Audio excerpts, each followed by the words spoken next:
Welcome to the Mind Cut series. Today we're diving deep into a really revealing conversation with Dr. Christopher Gardner from Stanford University, who's, a leading voice in nutrition research.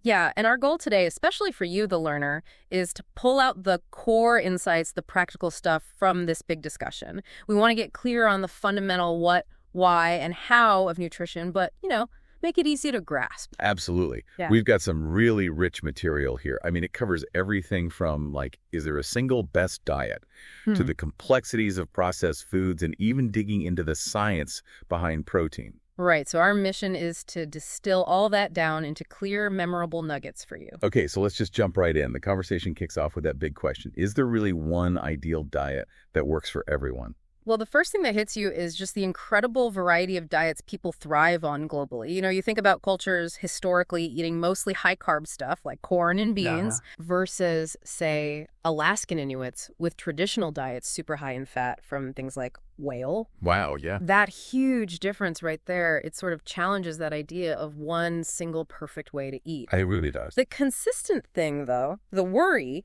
seems to be around packaged and processed foods. That seems to cut across all these different dietary patterns. That Michael Pollan quote really sticks, doesn't it? People do well on all sorts of diets, but the problem area seems to be those packaged, processed foods. Exactly. It suggests maybe the type of whole food matters less than whether it's been heavily processed. And when we look at nutrition, we're looking through so many lenses, right? Macronutrients, micronutrients, calories, where the food comes from, the environmental impact. A lot. Historically, diets were just built around what you could grow or hunt locally. So while individual needs probably do vary, the big modern issue seems to be this reliance on processed stuff, wherever you are. I can definitely see the individual response thing. I mean, I've tried different ways of eating myself, more omnivore with lots of veg but less starch, then vegetarian phases, even dabbled with keto-ish ideas. And those personal experiences really show how complex it is finding what clicks for you. Now, a really fascinating example of how our bodies vary is lactose intolerance. Can you sort of walk us through that one? Sure, yeah. Lots of people know about this. As babies, we make lactase, right? The enzyme to digest milk, sugar, lactose. But for most people globally, as we get older, our bodies just slow down making it. Right. Which is why many adults get symptoms if they have dairy lactose intolerance. But what's really interesting is the evolutionary twist with some groups, particularly Northern Europeans. Yeah. Because of a long history of dairy farming and consumption, some populations actually evolved this ability to keep producing lactase right into adulthood. It's a textbook case of gene-environment interaction shaping our dietary needs. That's such a clear example, isn't it? How differently bodies can handle the exact same food. You get this whole spectrum. And it is kind of weird when you think about it, humans being the only mammals regularly drinking another species' milk, mostly cow's milk, after we're weaned. Biologically, it's a bit odd, but hey, lots of people handle it fine. Precisely. So lactose gives us this clear genetic link. But if you zoom out and look for similar clear biological distinctions based on broader ancestry, like African versus Asian versus Scandinavian diets, you just don't find them. Right.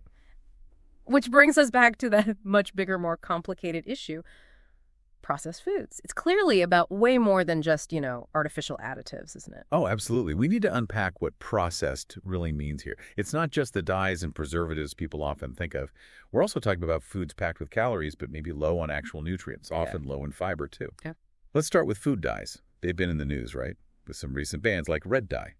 Yeah, and the research there is interesting. A lot of the concern comes from studies using really high doses, often in animals. When you look at typical human consumption levels, the science, it doesn't consistently show big, short-term negative effects on things like cholesterol or blood sugar, just from the dye itself. That is surprising. It kind of goes against the headlines sometimes. It does, and it gets even trickier because ingredients we might see as healthy, like turmeric, for inflammation, or pectin from fruit. Right, used in jam forever. Exactly. They can actually fall under the colorant or additive category in classification systems like Noviolet. So the label doesn't always tell the whole story about whether something is good or bad. Pretty much. And you look at the list, there are like 150 classified chemicals, many with names you just wouldn't recognize.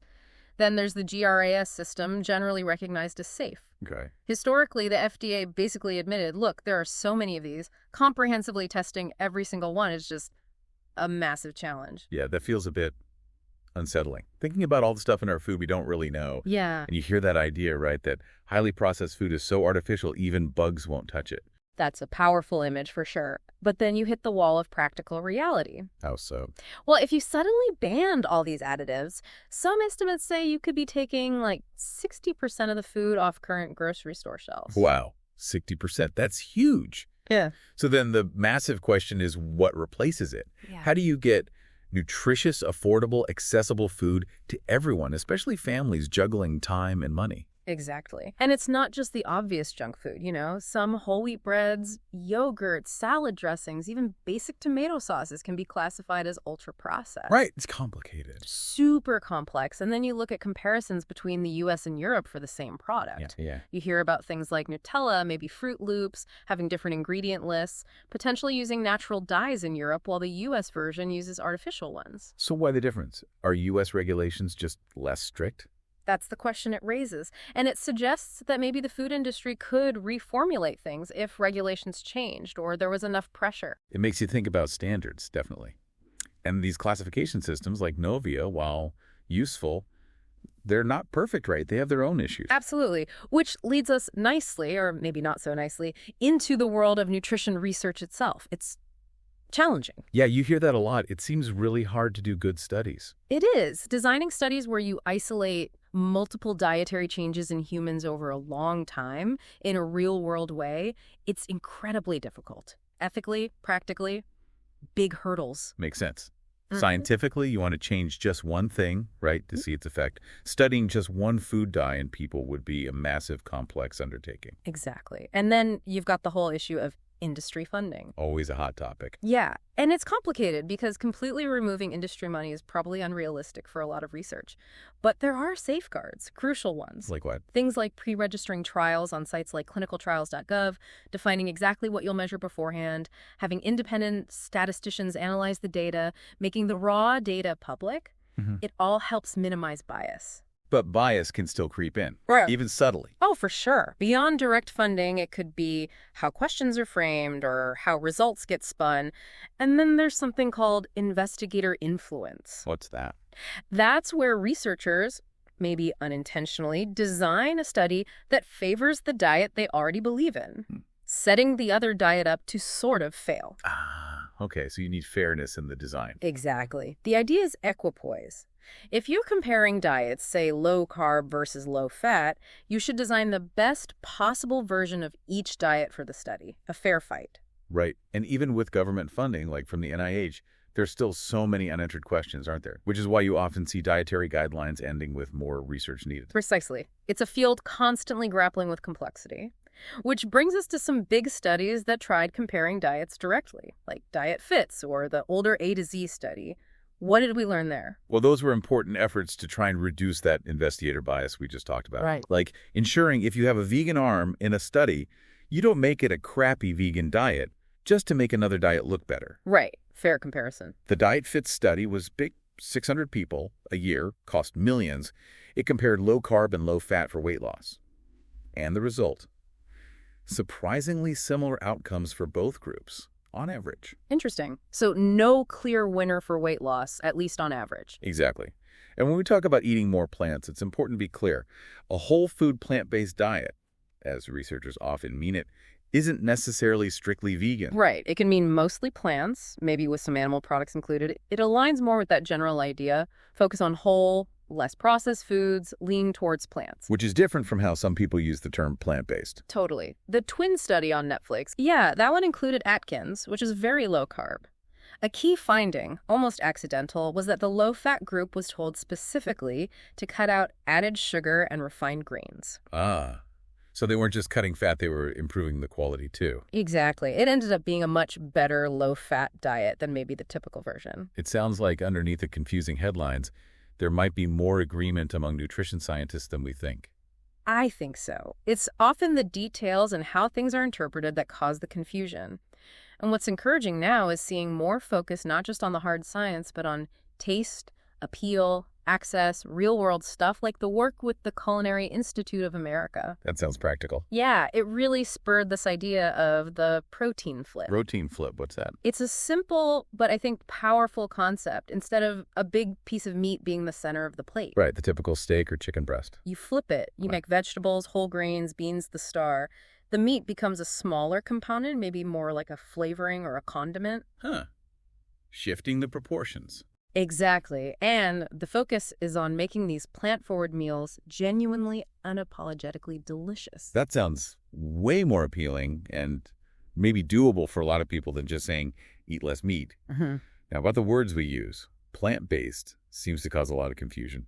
It really does. Experts have tried hard to find a better term, one that doesn't automatically get equated with vegan in everyone's mind, but honestly, nothing has really stuck universally. We hear things like plant-biased, plant-forward, plant-centric, even healthy omnivore. I kind of like protein flip myself. It's active.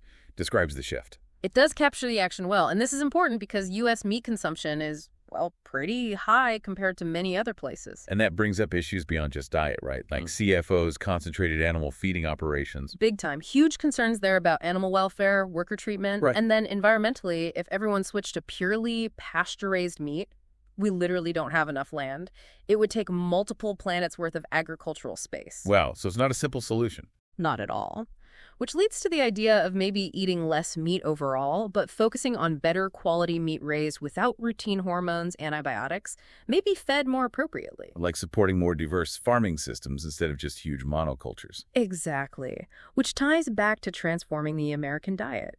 We have to accept that taste is king for most people. Yeah, taste often wins out over health or environment concerns, doesn't it? It often does. So working with chefs, making nutritious food genuinely appealing, especially in places like workplaces, schools, hospitals, that's potentially huge. But it has to be accessible, right? Not just in fancy restaurants or wealthy areas. Absolutely critical. It can't just be for the privileged. There's this idea of needing to maybe get back to being a bit more involved in our food prep. Like, you can't just pop a pill for nutrition, same way you can't pop one for exercise. Kind of, yeah. They're fundamental needs.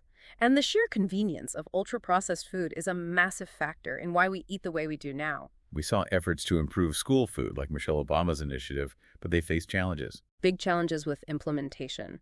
But then you see successes where chefs go into schools or organizations like Eatrial work on improving food quality and getting kids to actually like it. That shows it can be done. But scaling that up, moving from small farms or school programs to feeding the whole country sustainably, that's the hurdle. Mega farms have their own serious problems, economic pressure on farmers, environmental issues. Right. We likely need more diverse, sustainable, mid-sized farming models, and that probably requires changes in government policy to support it. It's a whole system challenge. Okay, let's shift gears a bit. Protein. There's so much noise around protein recommendations. Oh, yeah. You've got the official line around 0.8 grams per kilogram of body weight, but then you hear fitness folks pushing for like 1 gram per pound of lean body weight. It's confusing. Totally. Personally, I find just tuning into how my body feels, balancing things out, works best for me. That intuitive sense is valuable, but it helps to know where that 0.8 number came from. The original studies were nitrogen balance studies done mostly on conscientious objectors who weren't very active. So maybe not applicable to everyone, especially active people. Potentially not directly, no. And that 0.8 figure already includes a safety buffer. It's set higher than the estimated average need to cover most people. Plus, our bodies can't really store extra protein anyway. If you eat more than you need, it just gets converted or flushed out. Okay. And what about the idea that plant proteins are incomplete? You hear that all the time. The old myth. Yeah, quinoa often gets singled out as the only complete one. But honestly, when you analyze plant foods, they all contain all the essential amino acids, just in different amounts. So it's about the proportions. Yeah. Animal sources usually pack more protein per calorie, generally. But for plant-focused eaters, the key is just variety. Eat different sources: beans, lentils, grains, nuts, seeds, like the classic beans and rice combo, perfectly complete together. It's amazing how undereaten beans are in the U.S., considering how versatile and nutritious they are. Totally. Now, protein quality traditionally looked at amino acid ratios and bioavailability, and yeah, meat scored higher there. But if you broaden the definition, include environmental impact, other nutrients packaged with the protein, suddenly plant and animal sources look much more level. And real protein deficiency isn't really a thing in Western countries, even for vegans, unless someone just isn't eating enough calories overall. Exactly right. It's usually an overall energy deficit issue, not specifically protein. Okay, that clears up a lot. Now, what about those plant-based meat alternatives, like Beyond Meat? People sometimes worry about the long ingredient lists. Yeah, it's artificial because it has lots of ingredients argument, but the counter is, well, what goes into making that one ingredient piece of conventional meat? Ah, the inputs. Right, the feed, the water, maybe antibiotics, hormones, the land. If you listed all the inputs for conventional meat, that list could be pretty long too, maybe longer than Beyond's. The question is, what are you actually eating in the end product? That's a fair point. And most people aren't eating the ideal grass-fed, pasture-raised stuff, right? That's still a tiny part of the market. Very small, like 1%. So if you compare something like Beyond Meat to the average burger most people grab. What do the health markers show? Studies suggest swapping can lead to improvements in things like LDL cholesterol, TMAO levels, that gut metabolite linked to heart issues, even potentially weight and blood pressure. And sodium. People worry about salt in processed foods. Actually, in the studies, the sodium in Beyond Meat was often similar to, or even lower than, comparable raw meat servings. It really comes down to that instead of what idea. Right. If someone's regularly eating fast food burgers, is Beyond Meat a step up? It likely is, yes. It's about harm reduction or making a better choice within their current habits. Okay, that makes sense. Which brings us back around to that vegan versus omnivore twin study. It got a lot of buzz. It really did. And it highlighted something crucial. Can people actually stick to these diets? The design was clever identical twins, one vegan, one omnivore, for 8 weeks. Food provided for the first half to really nail adherence. And they measured everything, right? Blood, poop, epigenetics. Yeah, blood markers, microbiome from stool samples, epigenetics, telomere length, adherence checks. The works. And anecdotally, some twins did seem to shift more plant-based afterwards. But not all. No, not all. The main published results, vegans lost a bit more weight, lowered their LDL cholesterol, lowered fasting insulin. Pretty consistent findings there. Were there other, maybe less certain findings? Yeah, some exploratory stuff, hints of improvements in certain biomarkers related to biological aging, maybe telomere length in the main paper, and a separate preprint suggested positive changes in the gut microbiome composition for the vegans. But there was some controversy too, right? About body composition data. Ah, yes.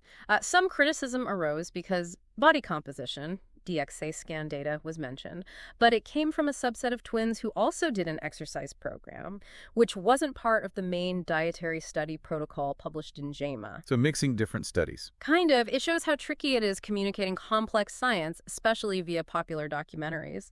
Things can get misinterpreted or oversimplified easily. Remember the penis thing anecdote from Game Changer? Oh yeah, sensationalism over science. Exactly. Which again makes that protein flip idea seem like a much more practical, less extreme way to nudge people towards eating more plants. Focus on food patterns, not rigid labels. And were there other scientific critiques of the twin study design? Yeah, some pointed out that the vegan diet changed multiple things at once, less saturated fat, more fiber. So it's hard to say why the changes happened. Was it the lack of meat? The extra fiber? Both? Isolating variables is hard. Super hard. And there was debate about calories, too. Even though they delivered matched calories, the vegan group reported eating slightly less. Did that explain the weight loss? Maybe partly. It's good that scientists debate these things, though. I saw some researchers discussing critiques openly, even retracting some points on social media. Yes. That was a great example of civil scientific discourse. It shows the process working. Okay, final big topic. Fermented foods and fiber. This involved work with the microbiome expert Dr. Justin Sonnenberg. Right, looking at gut health and inflammation. Exactly. They did a study comparing a high-fiber diet against a diet high in fermented foods like 6 servings a day. 6 servings? That's a lot. What kind of foods? Things like yogurt, kefir, kombucha, kimchi, sauerkraut. But importantly, they emphasized low-sugar versions. Then they measured about 90 inflammatory markers and gut microbial diversity. And the results were pretty striking. Very. The fermented food group, they saw a drop in 20 inflammatory markers and an increase in microbial diversity. Wow. And the fiber group. No overall change in inflammation, and no increase in microbial diversity. In fact, some people actually had negative reactions to the big fiber increase. That is really unexpected. Fiber is usually touted as key for the microbiome. It is, but this study suggested your starting microbiome matters. People with lower diversity to begin with didn't seem to benefit and sometimes reacted poorly to the high fiber load. So maybe fermented foods are more broadly beneficial, while high fiber needs a more personalized approach. That's the results seem to suggest. So the practical takeaway might be incorporate some low-sugar fermented foods. Look for them in the refrigerated section. People often report feeling better digestion, energy, maybe immune function. And do those microbes stick around? Good question. Research is ongoing whether they become permanent residents or if you need to keep consuming them to get the benefits. And we still need more research on which specific fermented foods might help with specific conditions like, say, depression. Okay, so wrapping this deep dive up, Dr. Gardner's insights really show nutrition is way more complex than headlines suggest. For you, the learner, what are the core takeaways? Well, first, individual needs and cultural food traditions matter hugely. There's no single perfect diet. Second, processed food isn't simple. Understanding it beyond just additives is key. Right. And third, nutrition research is inherently challenging. We need to look critically at studies, be aware of potential biases, and understand their limitations. And maybe shifting towards more plant-forward eating patterns, like that protein flip idea, focusing on delicious, accessible whole foods, and adding beneficial things like low-sugar fermented foods that might be more effective and sustainable than strict dietary labels. Absolutely. And finally, while protein's vital, the extreme focus on super high intake probably isn't needed for most people, and well-planned plant-focused diets offer complete nutrition. Yeah, this whole conversation really highlights needing curiosity, critical thinking, and focusing on sustainable, enjoyable food choices. So a final thought for you to chew on. How could you make some small, taste-driven changes that align with the protein flip or adding fermented foods? Maybe think about one dish you usually treat as a side. Could you make that the center of your next meal? It could be a simple starting point for exploring a more balanced, maybe more sustainable way of eating.